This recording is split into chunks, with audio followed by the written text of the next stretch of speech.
Hello guys, welcome to a new video. So in this video I will share with you my Tomb Raider journey. Basically I'm going to say how I started to play Tomb Raider games and how I felt about each game when I first played. And yeah, basically it's that, so let's start. The first two games I've played were Tomb Raider The Last Revelation and Chronicles as a kid. I don't know which one was first, but I tried them both on the same day because the games were my cousins. At the time, I wasn't very interested in the games because they were probably too complicated for me. Later, when I was 12, I received Tomb Raider Angel of the Darkness as a Christmas present. At first, I had a really bad time with the controls, but over time, I got used to it. Upon reaching the boss of Boaz, I got stuck. What a surprise! Would never hit the openings that are in the back of Boaz, and it was so frustrating. Months passed, and one day when my cousin and I were trying to pass it, he managed to do it. I was shocked and really happy and asked him how he had done it. He replied that he didn't know that he had pressed random buttons. So in another day I started to read the game manual because I had nothing better to do, and I discovered that you could change targets by pressing the square button. The game never tells us this. When I finished Angel of the Darkness, I couldn't wait to continue the story. So I decided to go back to Tomb Raider 4 and Tomb Raider 5, and I love them both. I remember being super happy when I discovered things like the fact that I had to use the crowbar on the cook in Tomb Raider Chronicles, and also I had a lot of fun driving the Jeep with that fantastic music in Tomb Raider 4. At the time I didn't have internet, so I had to find out on my own how to pass the levels. In other words, it took me forever to play them, and I couldn't always play them because they weren't mine. Then Tomb Raider Legend came out, and I thought it would continue the story of Angel of the Darkness. Halfway through the game I realized it was a new story. Although I was sad that they didn't continue the story of Angel of the Darkness, I also loved Tomb Raider Legend. I got stuck in the level in King's Arthur tomb for a while. Otherwise the game was super easy. When the credits appeared, I remember saying to myself, like, what? Have I finished the game? Like, it's so small. Then I started to play Tomb Raider 2 and 3. I don't know how long it took me to finish them. I found them super difficult, and I hated that level of Tomb Raider 3 where you use... It's not a boat, but you know what I mean, like that small boat that you have to use. And I enjoyed the games, but not as much as the others I've played. Maybe that happened because they have a less developed story. I give a lot of importance to the story. That's why Angel of the Darkness is one of my favorites.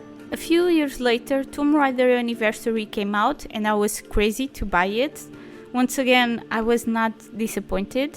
Things changed when Underworld came out. Since I had enjoyed all the games so much, I had high expectations.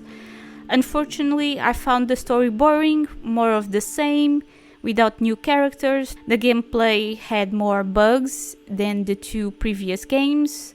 The Thor hammer was a copy of Excalibur, and I hated the focus on Lara's father. Later, Lara Croft and Guardian of Light came out. I was surprised by the gameplay, as I never liked this type of game with the camera seen from above. I was a little afraid, but when I tried it, I liked it more than I was expecting. I thought it had a good balance between action and puzzles, and the coop mode was really fun. The story wasn't anything special, but I thought it was normal considering that the game was kind of a filler until the next main game in the series came out. Then in 2013, another Tomb Raider reboot came out, which didn't surprise me considering the fact that I found Tomb Raider Underworld weak. Initially, I was neutral because just from the trailers, I didn't think I could come to great conclusions, and it didn't seem to be like an extreme reboot. And for me, that is, for example, the Devil May Cry reboot that apparently didn't go very well since they got back to their roots. At the time I've played the game, I really liked it, but it wasn't Tomb Raider for me. I found some elements of the game very similar to Uncharted, which is a game that I also really like. I was a little disappointed with the lack of puzzles, and the story was okay, but nothing special. And also that dark mystery of the beginning of the game, it disappeared quickly, unfortunately. Rise and Shadow of the Tomb Raider were games in which I didn't have high expectations. I speak of both at the same time because the experience was the same. I liked the new things related to the gameplay, but I didn't like the stories full of cliches and repeated themes or the bland characters. So I don't have any interesting memories from these games. As for the game Lara Croft and the Temple of Osiris, it's also fun, but I didn't like it as much as the Guardian of Light. I don't know if it was the game itself or if it was my fear of frying my PC. And the last game that I've played was Tomb Raider 1, which is kinda funny, don't you think?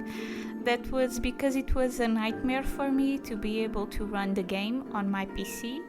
So the first time I played the game, I thought it was okay.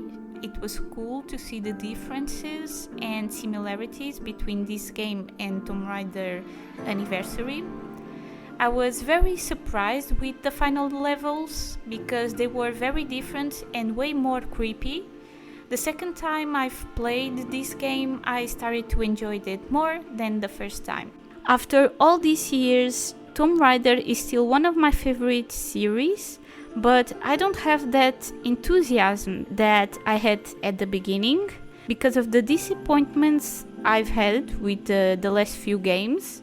I hope the next game makes me feel excited again, but I have little hope for that, but I hope to be wrong about it. And this was my journey with the Tomb Raider saga. I hope you enjoyed it. Like always, don't forget to leave a like and subscribe if you're new. Until next time, bye bye!